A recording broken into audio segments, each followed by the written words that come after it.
Hello, World of Tank Blitzers, and hopefully a few future Mumrads. Littlefinger here.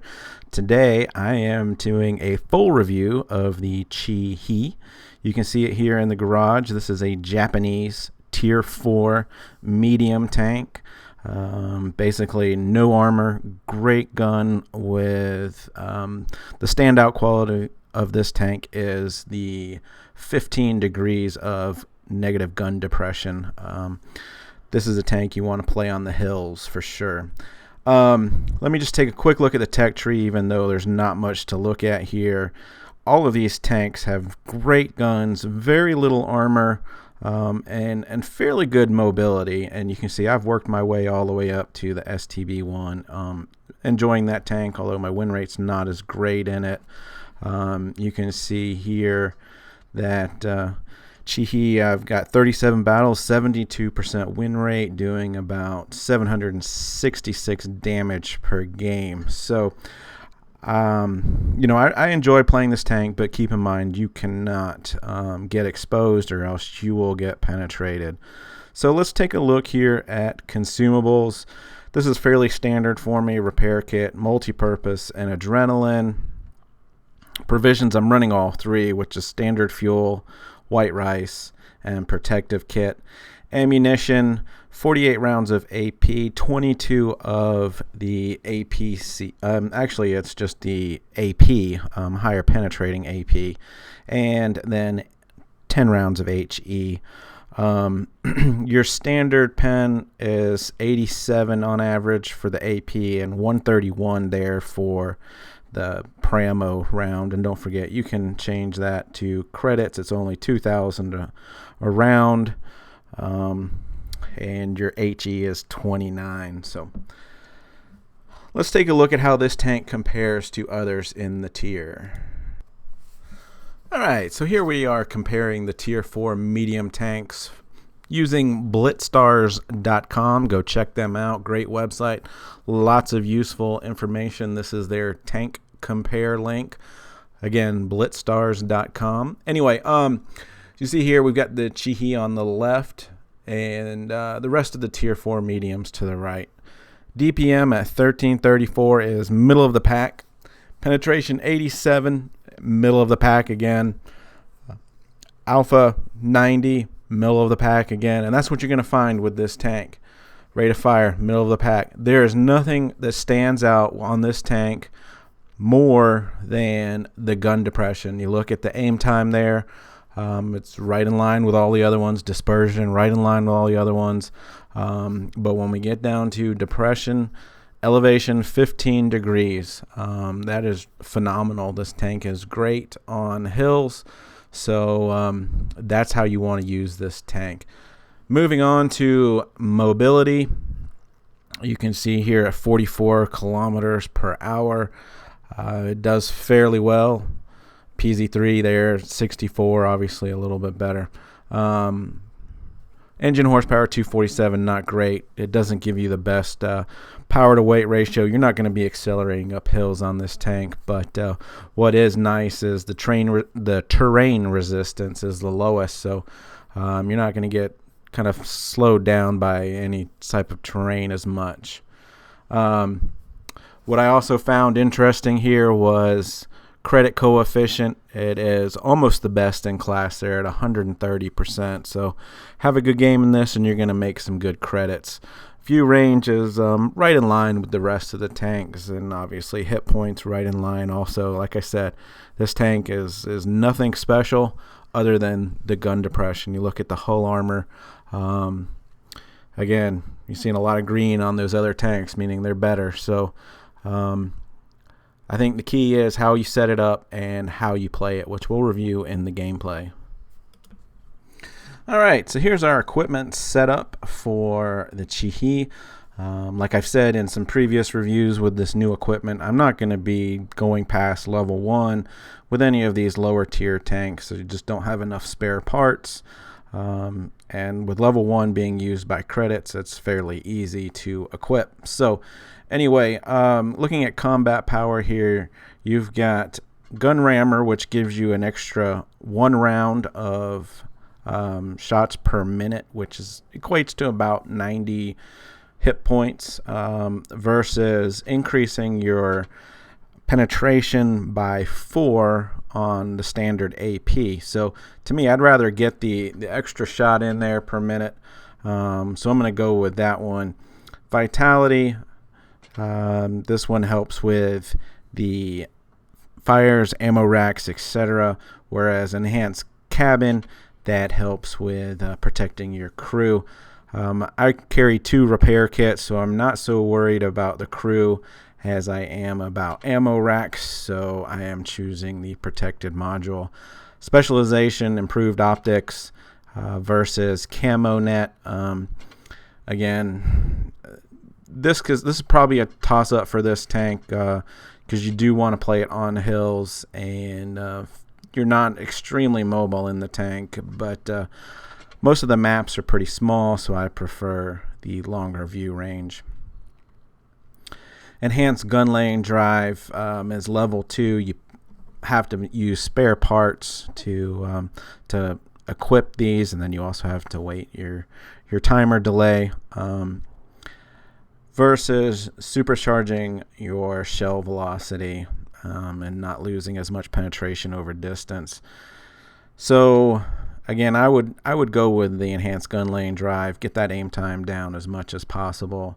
Enhanced armor, 5% of bad armor is still pretty bad, so I would go with 30 hit points. It's not much, but again, this is why I'm not going to be equipping these on these lower tier tanks. Improved control versus engine accelerator. I would rather get to top speed faster, as it doesn't concern me as much as the traverse speed. So I would go with the engine accelerator. Vertical stabilizer, again, reduces your aim time. And dispersion on this tank is not bad already, so I would definitely go with a vertical stabilizer here. I'm not sure the benefit of the toolbox over enhanced tracks. I haven't tried this out yet, so I'll leave that up to you guys. Consumable delivery, 10% to consumable cooldown speed versus high-end consumables such as your power boost and adrenaline. Since I'm running 2 repair kits and only 1 adrenaline, I would choose the consumable delivery system so I can reuse those more often if needed. So that is how I would equip this. All right, first game I'm going to show you here is Black Goldville. Got a lot of mediums here, so definitely want everyone to come up to the caves with me. BT7's off and running, and then they kind of stop at the buildings there. So I'm mindful of that. Looking at my mini map, I'm not going to pull all the way around here until I know I've got support behind me. I've seen 3 or 4 pop up on the mini map in the middle, so we're making our way that way. Then we got one that pops up, the B2 here has popped up. So he's all alone. So we're going to go tackle him first. Trying to stay either perpendicular to the sides or in the back. Track him there and finish him off. Well, they've got one sitting in base. You see base is at 50, so only got about 10-20 more seconds before someone really needs to do something. So take a pot shot there, get lucky, and fortunately this guy is sitting up in a spot where I can reset the base cap here and then go focus on the M8.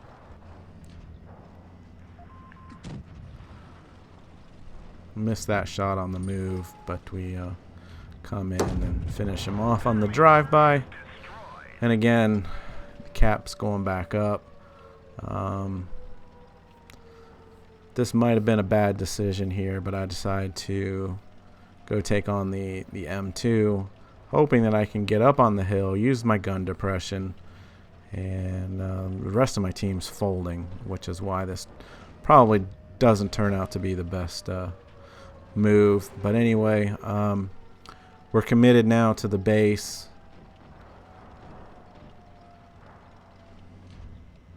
So we'll light him up. He gets a shot in here. But he's got a long reload and he's got a slow turret, so we're going to be as mobile as possible, get around him. And now it's 4 on 2, and I'm trying to go help, and you can see this tank just is not going to power up hills very well. And now it's 3 on 1. So let's readjust here. We don't want to crest over that hill with all 3 of them there. Hopefully they head down towards the middle. Then I'm spotted. So now they know I'm here.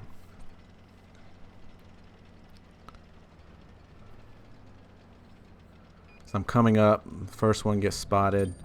We get a shot into him. He misses. Get him right in the tracks there, which was nice. And we finish off the cruiser. He's damaged my ammo rack, so we'll repair that. And this A-20's come up behind me.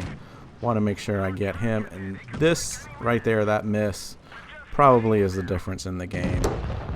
So we get one shot off, and he's got the hit point advantage on me here.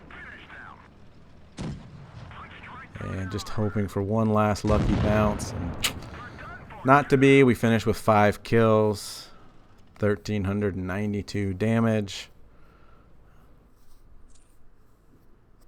But you can see our lack of mobility there kind of hurt us. But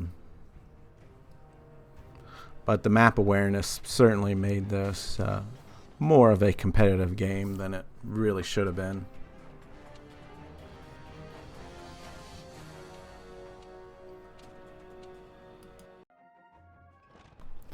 Second game here on Mirage, and the reason I want to show you this is not necessarily a super high damage game for me, but this is a great map for this tank.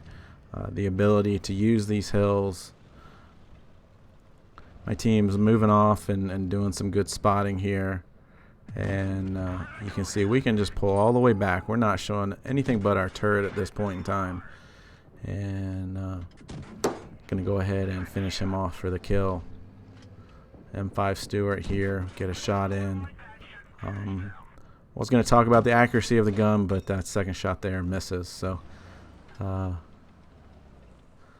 a little bit of dispersion, but it's actually a really good gun. Pulled up a little bit too far forward there on that one. The T-46 got a shot in on me. But I can see that looks like they are headed towards Cap. So I'm waiting for that group to push onto the middle, which of course they do. Get a shot in, back up. Not sure where that one went on the T-46. Shot behind him on that one. But you can see here, just hiding behind the hill, rocking back and forth. Go ahead and finish off that guy who was low health. Covenanter's coming this way. Hasn't even paid me any attention whatsoever.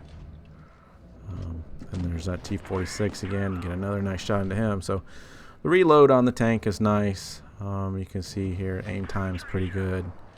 And certainly penetration is pretty good. Shooting nothing but AP here. So while this game didn't have a lot of strategy to it, I just did want to show you. Even here on the Martyr, I don't get a shot off, but I'm on the hill and able to get that gun depression down. And it really helps because you can back down fast if you need to and get out of line of fire, which is important on this tank. Just because it's got relatively no armor. So 913 damage, 3 kills there. So next game here is on Middleburg, telling the team to come take the hill first. Let's clear the hill. It's always a great strategy. While their heavies are going through town, you're up here taking out half of their team. But you can see we've got one that's not listening, and he's going into town. We are using this hill right here and just pumping in shots onto the PZ3A there. And not sure why he's going to back towards me, but we'll take it and finish him off. So now it looks like we've got 2 in town, and they're fighting 2 that have shown up anyway on the mini map. Still haven't seen all of the team, so being a little cautious here. BT7 is he's gonna get a good shot in on me here. I knew that was coming, but I was hoping I could finish him off, which the team does. And so we're up a tank, but not for long.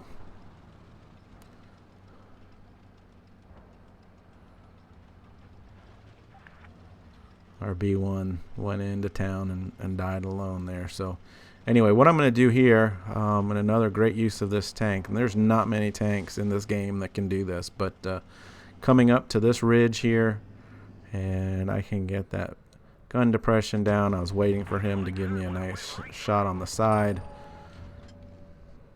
which we can penetrate just fine with this.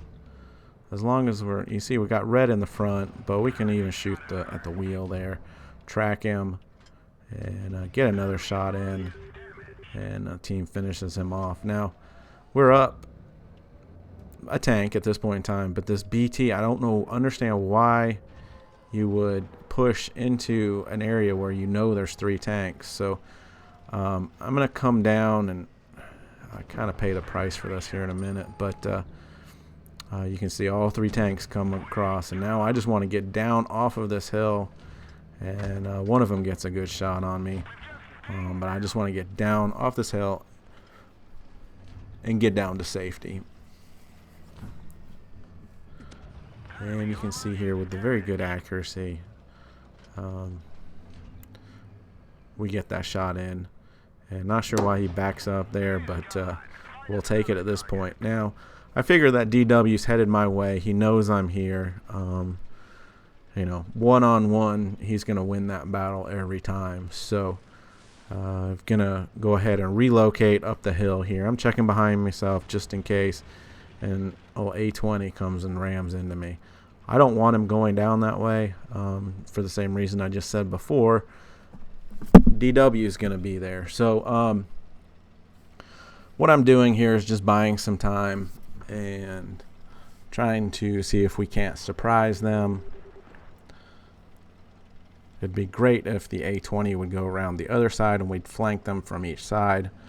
And I see the Stewart there. He's going into base.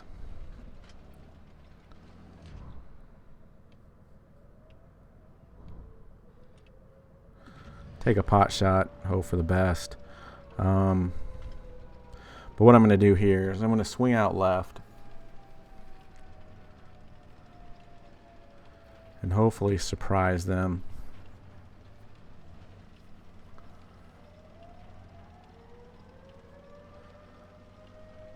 A full health A20 here should be able to handle this situation all by himself, to be honest with you, but didn't look at the player stats after this game.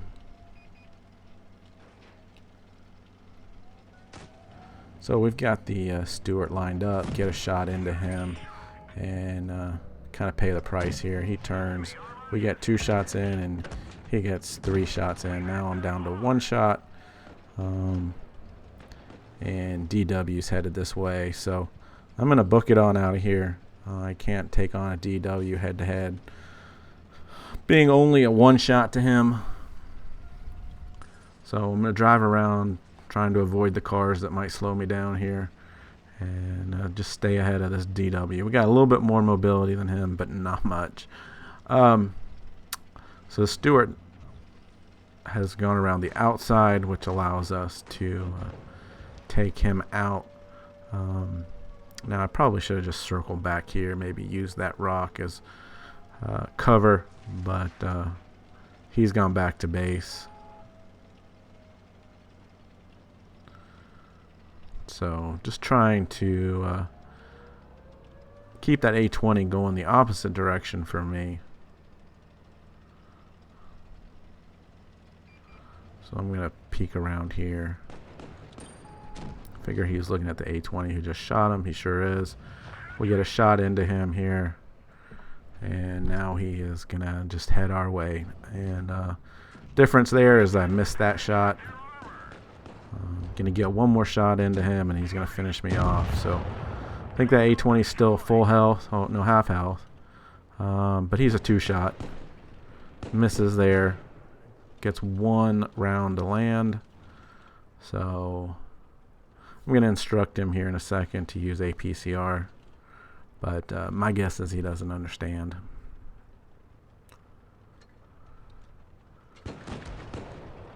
Shoots him in the tracks, then he shoots the building. And this is going to be a heartbreaker. I can feel it.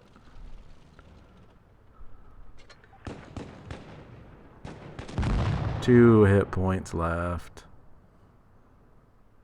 That was a heartbreaker. But we used some good mobility, used our hills. Did 1,676 damage, 2 kills. So last game I'm going to show you here is on Mirage. And unfortunately all of these games I was top tier. I even went back, and this actually happened to be the last game I played, but I went back and played 4 more games, and every single one of them I was top tier. Can only assume that was because I had so many heartbreaking losses, but anyway, so you can see here I've pushed up into the middle using this bush as cover. Just can't quite get that gun depression enough to get a shot on the Hetzer there. So we've been spotted, and I'm not sure from where. Get a shot on the Hetzer there as he's pulling down the hill, and I can see now that must have been the Valentine that got me. We missed that shot, but what I'm going to do is I'm going to pull back one more dune over and get myself on that ridge again, protecting myself from anyone basically to my front and right. You can see this, the Valentine's up on the hill here, and I've got shot straight into his side. I've dropped off the radar, so he can't see me at this point in time. The Lux is going to crest over the hill there, and I get a nice leading shot into him. Figure the team's going to take him out, so I'll push around to the right here. You can see they're kind of in an arc around the outside of the map, so I'm going to go help the Soul. I guess that's a D2 there.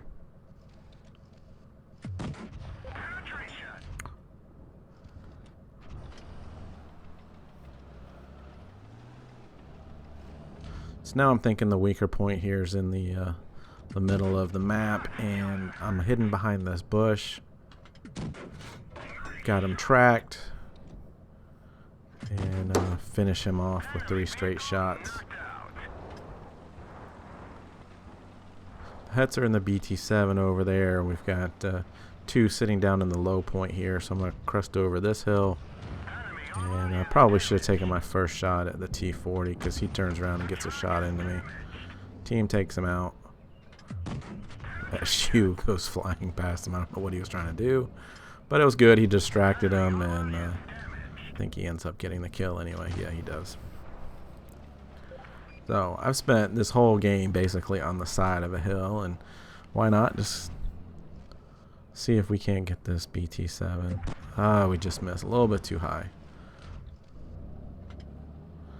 Can't get gun depression that good. So Hetzer is backing up.